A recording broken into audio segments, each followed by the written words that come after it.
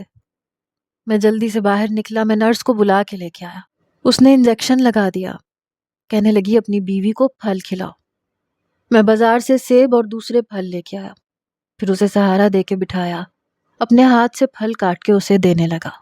وہ بار بار اپنے آنسو صاف کر رہی تھی، ساتھ میں پھل بھی کھا رہی تھی۔ اتنی دیر میں میرا بیٹا اٹھ کے رونے لگا۔ میں نے کہا تم کھاؤ، میں دیکھتا ہوں۔ پھر ڈرتے ڈرتے میں نے اسے گود میں پکڑ کے اسے اپنے ساتھ لگایا، اسے ہلانے جلانے لگا۔ وہ چپ ہو گیا۔ شمائل کہنے لگی اسے شاید بھوک لگی ہے۔ میں نے کہا مجھے بتاؤ فیڈر کیسے تیار کرتے ہیں، میں اسے پلا دیتا ہوں۔ رات تک میں نے ہی شمائل کا خیال رکھا۔ اپنے کیے گئے رویے پر مجھے افسوس ہوتا جا رہا تھا۔ رات کو میری والدہ اور میری چچی دونوں آ گئیں۔ میں گھر واپس آ گیا۔ 3 دن ایسے ہی گزرے، پھر شمائل گھر آ گئی۔ میرے بیٹے کا نام میری دادی نے حمزہ رکھا تھا۔ رات کو میں روز اس کے رونے کی آواز سے اٹھ بیٹھتا۔ میں کہتا شمائل پلیز اسے چپ کرواؤ، مجھے صبح کام پہ جانا ہے۔ تو وہ کہنے لگی حماد مجھ سے یہ نہیں پکڑا جاتا، اسے پکڑتی ہوں تو میری کمر میں درد شروع ہو جاتا ہے۔ اس کی رنگت کی طرح ہی اس کی صحت سب کچھ ختم ہو گئی تھی، اس کے بھی اختیار میں نہیں تھا۔ میں اٹھ کے بیٹھ جاتا۔ کبھی کبھی مجھے حمزہ پہ بے تحاشا غصہ آتا تھا، دل چاہتا تھا 2 چماٹ اس کے منہ پہ مار دوں۔ پورا دن یہ سویا رہتا ہے، رات کو ہم دونوں کی زندگی اجیرن بنا کے رکھ دیتا ہے۔ نانی یاد آنا کسے کہتے ہیں یہ مجھے اب پتا چلا تھا۔ ایک طرف شمائل کو یہ سمجھ نہیں آتی تھی کہ کب اسے بھوک لگی ہے، کب اس کے پیٹ میں درد ہے، وہ کیوں رو رہا ہے۔ اسے روتا ہوا دیکھتی تھی تو خود رونے لگ جاتی تھی۔ میں جا کے اماں کا دروازہ پیٹ دیتا تھا کہ یار آپ لوگ کیوں اتنے بے حس ہو گئے ہیں، میرا بچہ روئے جا رہا ہے، آپ لوگ کان میں روئی دے کے سو رہے ہو، دیکھو اماں اسے کیا ہوا ہے، کیوں رو رہا ہے یہ۔ اماں کہنے لگی دیکھو تمہیں پتا ہے نا میں نیند کی دوائی کھا کے سوتی ہوں، ارے پورا دن ہم سنبھالتے ہیں اسے، رات کو تو شمائل کو بولا کرو کہ اسے دیکھا کرے، بچے کو ماں ہی سنبھال سکتی ہے کوئی اور نہیں۔ یہ کہہ کے اماں نے بھی دروازہ بند کر دیا، اور چچی کو تو کہنا ہی فضول تھا، انہیں تو ہر چیز میں ہی قصوروار نظر آتا تھا۔ سب سو رہے تھے اور میں اور شمائل کمرے میں لے کر حمزہ کو ٹہل رہے ہوتے تھے۔ کبھی وہ اپنی کمر پکڑتی تھی، کبھی اسے چپ کرواتی تھی، کبھی خود رونے لگتی تھی کہ تم چپ نہیں کرو گے تو میں اپنا سر دیوار میں دے ماروں گی۔ کبھی میں اسے چپ کرواتا، کبھی حمزہ کو چپ کرواتا۔ بہرحال جب 4 مہینے کا ہو گیا حمزہ تو جا کے کہیں کچھ سکون ہوا، لیکن شمائل کی ذمہ داریاں بہت زیادہ بڑھ گئیں۔ 20 دن اسے نہیں گزرے تھے کہ میری اماں نے اسے کچن کا راستہ دکھا دیا۔ کہنے لگی کہ کوئی انوکھا بچہ پیدا نہیں کیا تم نے، چلو کچن میں آ کے کام کرو۔ جیسے جیسے حمزہ بڑا ہوتا جا رہا تھا اس کی شرارتیں بھی بڑھنے لگیں۔ وہ بس سب کو آدھا گھنٹہ ہی اچھا لگتا تھا، سب آتے تھے، پیار کرتے تھے، اس کے نخرے اٹھاتے تھے، لیکن باقی کی ساری ذمہ داری شمائل پر تھی۔ اس لڑکی کو پڑھنے کا شاید جنون تھا۔ جب کبھی وہ فارغ ہوتی یا حمزہ سویا ہوتا تو کتابیں لے کے حسرت سے انہیں دیکھتی، پھر رونے لگتی، پھر کہنے لگتی کہ کتنے خواب دیکھے تھے میں نے، لیکن شاید ہم لڑکیوں کو خواب دیکھنے کا بھی حق نہیں ہوتا۔ جس بات پہ مجھے کبھی اس سے جلن ہوتی تھی آج مجھے اس پہ بہت شرمندگی ہو رہی تھی۔ میں نے کہا جیسے حمزہ بڑا ہو جائے گا میں تمہارا داخلہ خود کالج میں کرواؤں گا۔ تو کہنے لگی رہنے دو۔ میں نے دل سے خواہش ہی ختم کر دی، اپنی آنکھوں سے یہ خواب بھی نوچ کے پھینک دیے۔ اس کی بات سن کے پتہ نہیں کیوں مجھے دکھ سا ہوا۔ ایک بار میری آنکھ رات کو کھلی تو وہ کمرے میں نہیں تھی۔ مجھے لگا شاید حمزہ کا فیڈر بنانے گئی ہے، لیکن حمزہ رو نہیں رہا تھا بلکہ بے خبر سویا ہوا تھا، اور فیڈر تو وہ تبھی بناتی تھی جب وہ روتا تھا۔ میں نے اٹھ کے باہر آ کے دیکھا تو کچن میں کھڑی ہوئی سوکھی روٹی پانی کے ساتھ کھا رہی تھی۔ میں نے کہا یہ کیا کر رہی ہو؟ کہنے لگی بھوک لگ رہی ہے۔ میں نے کہا تو کھانا کھاؤ، یہ سوکھی روٹی پانی کے ساتھ کیوں کھا رہی ہو؟ فریج میں اتنا سارا کچھ تو موجود ہے، آج تو ویسے گھر میں دعوت تھی۔ تو کہنے لگی ہاں دعوت کے لیے کھانا بنا بنا کے تھک گئی تھی، اسی لیے اس وقت مجھ سے کھانا نہیں کھایا گیا۔ میں نے کہا تو کوئی بات نہیں، اب کھا لو۔ لیکن جیسے ہی میں نے فریج کھولا تو میں حیران رہ گیا۔ میں نے کہا یہ فریج لاک کیوں ہے؟ تو رونے لگی، کہنے لگی پتہ نہیں۔ یہ کہہ کے اس نے سوکھی روٹی منہ میں ڈالی اور پانی سے نگل لی۔ میں سوچ بھی نہیں سکتا تھا کہ میری ماں فریج کو لاک کر کے سوتی ہے تاکہ شمائل کھانا یا دودھ کا گلاس نہ پی لے۔ وہ کہنے لگی تائی اماں کہتی ہیں کہ حالات کے ساتھ گزارا کرنا چاہیے، تمہارے شوہر کا خرچہ ہم نہیں برداشت کر سکتے۔ میں نے کہا کیا مطلب اس بات کا؟ میں تو فیکٹری جا کے کام کرتا ہوں۔ وہ کہنے لگی تمہارے کام کی کوئی اہمیت نہیں ہے، سب یہی کہتے ہیں کہ تایا ابا اور ابا کی ساری محنت ہے۔